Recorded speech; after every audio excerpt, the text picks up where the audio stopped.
Masih dari brosur halaman 2 surat Al-Ma'arij ayat 32 sampai 35. Walladzina hum li amanatihim wa ahdihim ra'un walladzina hum bisyahadatihim qaimun walladzina hum ala salatihim yuhafidun ulaika fi jannatim mukramun. Dan orang-orang yang memelihara amanat-amanat yang dipikulnya dan janjinya, dan orang-orang yang memberikan kesaksiannya, dan orang-orang yang memelihara salatnya, mereka itu kekal di surga lagi dimuliakan. Pertanyaan mohon dijelaskan pada kalimat dan orang-orang yang memberikan kesaksiannya. Ini maksudnya bagaimana, Ustaz? Orang-orang yang memberikan kesaksiannya dalam arti dia bersaksi. Dia bersaksi dengan kebenaran. Sehingga yang benar dia katakan benar, yang salah dia katakan salah. Sekalipun yang salah itu adalah kaum kerabatnya, dia tetap katakan salah dalam persaksiannya. Sekalipun yang benar itu orang lain yang tidak ada hubungan sama sekali dengan dirinya, namun kalau dia bersaksi, dia tetap membenarkan orang lain itu. Maksudnya walladzina hum bisyahadatihim qaimun, persaksiannya itu tegak. Tidak membela yang bayar, namun membela yang benar. Jangan karena dibayar, maka yang salah dibenar-benarkan, yang benar disalah-salahkan. Jangan hanya gara-gara hubungan kedekatan, mungkin kaum kerabatnya, mungkin salah satu anggota keluarganya, meskipun salah tetap dibenar-benarkan. Meskipun benar disalah-salahkan kalau orang lain. Nah, ini maksud dari memberikan kesaksian, artinya kesaksiannya tegak tanpa pandang bulu. Tegak, yang hak tetap dia sampaikan hak, yang batil sampaikan batil, tidak peduli siapa pelaku kebatilan itu. Apakah anaknya, atau istri atau suaminya, atau kakak kandungnya, atau adik kandungnya, itu tidak peduli. Itu namanya, makanya kesaksiannya qaimun, tegak. Qaimun itu tegak, ya. Maka sholat itu wa aqimus sholah, tegakkan sholat, bukan hanya sebatas laksanakan sholat. Kalau hanya sebatas laksanakan sholat, berarti itu hanya rutinitas. Maka perintah wa aqimus sholah, itu dirikan sholat, berarti tertib pendirian dari waktunya dan fungsinya, tertib, tegak betul, berdiri betul fungsi sholat. Begitu pula fungsi dari persaksian, bukan hanya melaksanakan persaksian saja, tetapi tegakkan persaksian, sehingga memberikan saksi, persaksiannya betul-betul tegak. Yang hak dia katakan hak, batil dia katakan batil, apapun resikonya. Sehingga memberikan kesaksian, membela yang benar, bukan membela yang bayar, bukan membela karena punya hubungan kedekatan.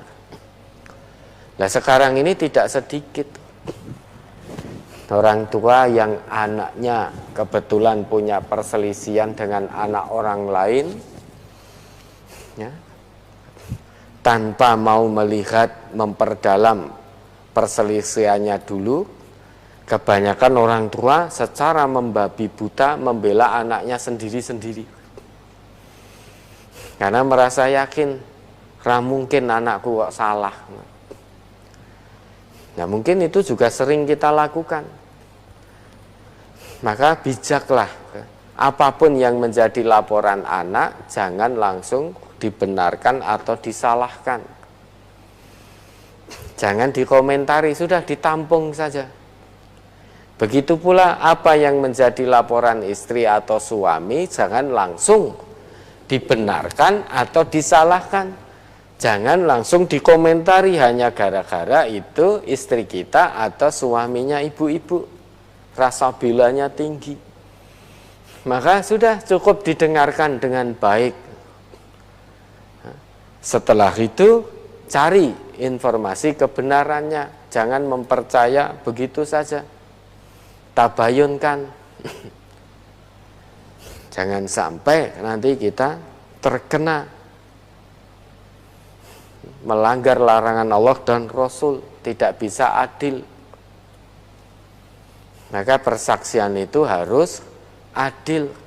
Nabi saja dilarang oleh Allah, wala tujadil 'anil ladina yakhtanuna anfusahum. Coba itu ayat surat apa itu, Ustaz? Diingat coba itu. Maka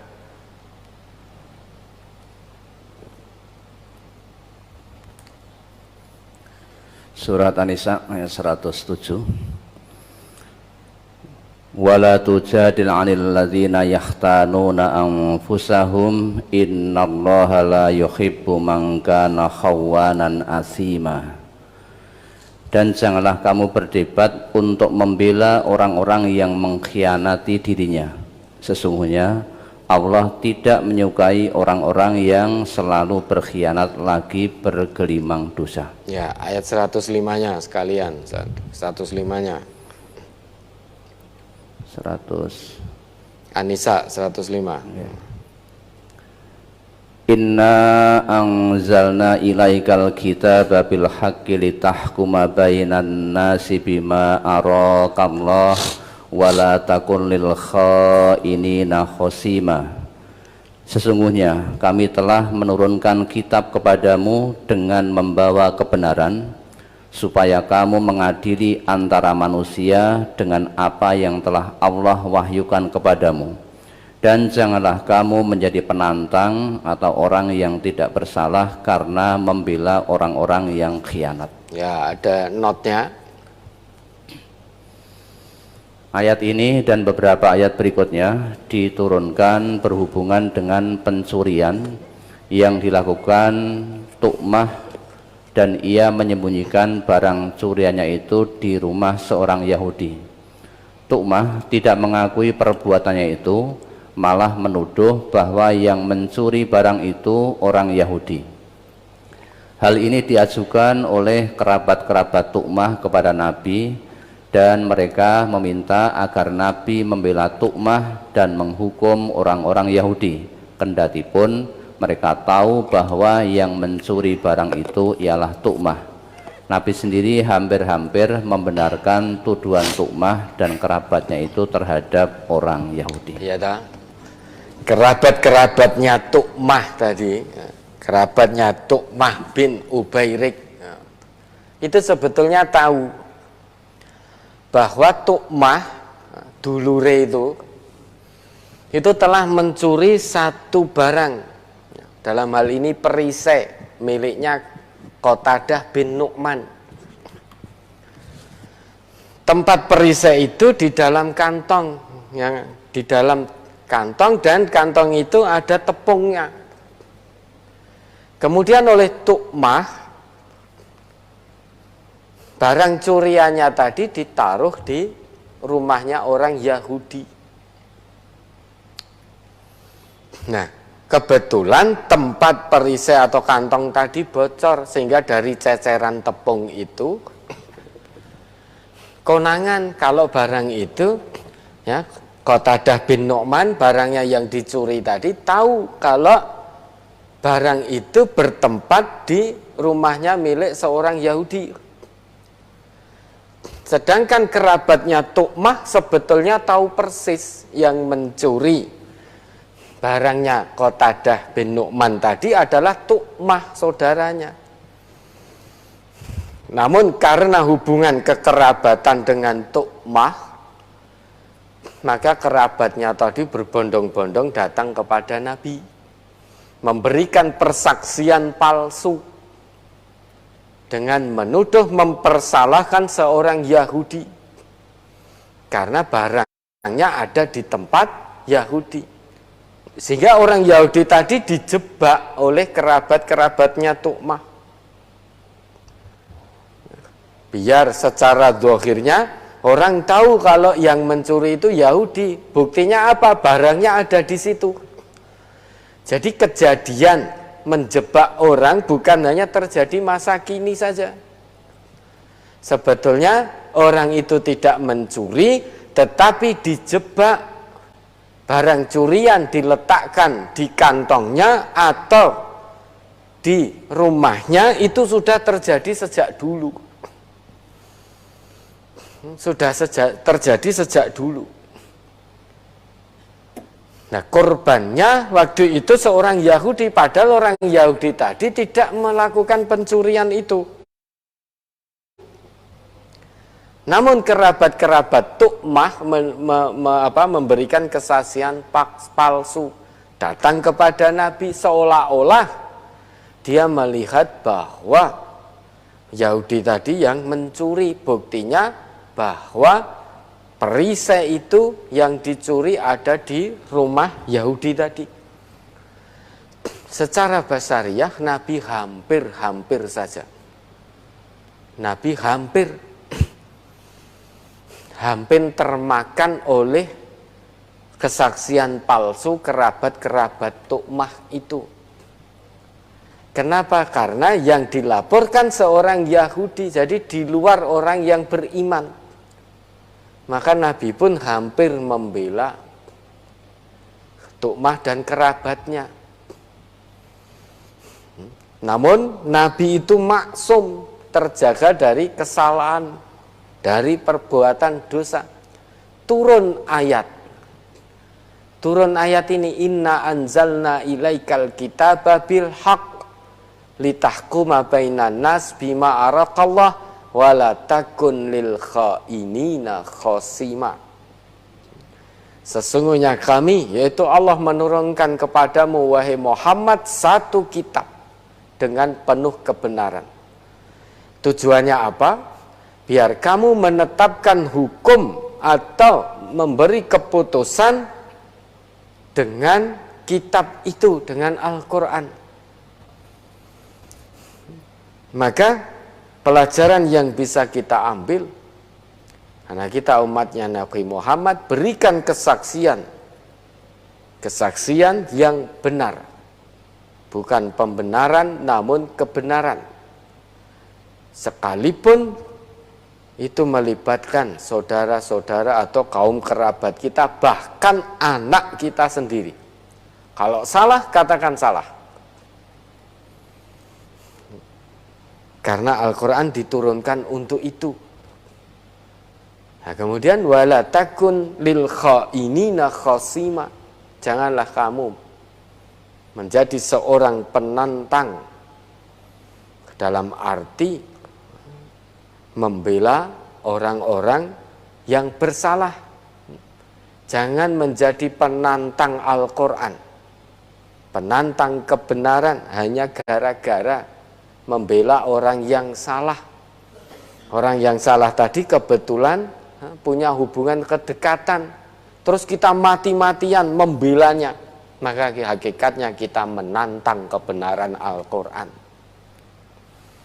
Sekalipun yang salah itu anak kita sendiri, pasangan hidup kita, baik istrinya bapak-bapak ini atau suaminya ibu-ibu, kalau salah beri kesaksian bahwa suami atau istrinya salah, anaknya yang salah. Maka jangan menjadi penantang. Jangan menjadi penantang kebenaran Al-Quran hanya gara-gara ingin membela orang yang salah, karena yang salah itu punya hubungan kedekatan dengan kita, sehingga mati-matian membela. Orang yang benar dipersalahkan, disalah-salahkan. Orang yang salah dibenar-benarkan, karena yang salah tadi dekat sekali dengan kita. Meski tidak satu keluarga, mungkin itu hubungannya sangat dekat sekali. Jane ngerti sing salah fulan. namun karena kedekatan yang amat sangat, fulan dilindungi, justru orang-orang yang benar didebat-debat dan dipersalah-salahkan. Maka menurut Allah dalam ayat ini, orang yang seperti itu memberikan kesaksian palsu, kesaksian bohong. Dia sedang menantang kebenaran Al-Quran.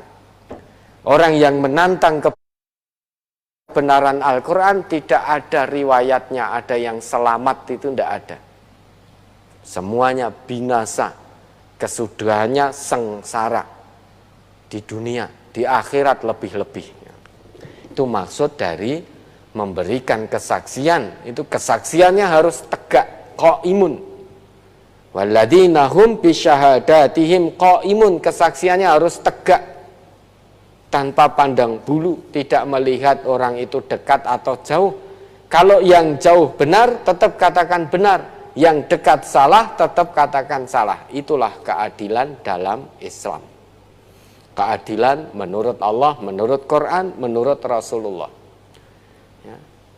Karena biar bagaimanapun, yauma la yanfa'u malun wala banun illa man atallah biqalbin salim. Harta, anak itu tidak manfaat pada hari kiamat nanti. Yang manfaat itu siapa yang pulang menghadap Allah dengan hati yang salim. Salah satu ciri orang yang hatinya salim, dia memberikan kesaksian yang benar. Bukan membela yang bayar, bukan membela yang dekat. Meski jauh, kalau benar tetap katakan benar. Meski dekat, kalau salah tetap katakan salah. Itu Islam. Ya, ada lagi? Ustaz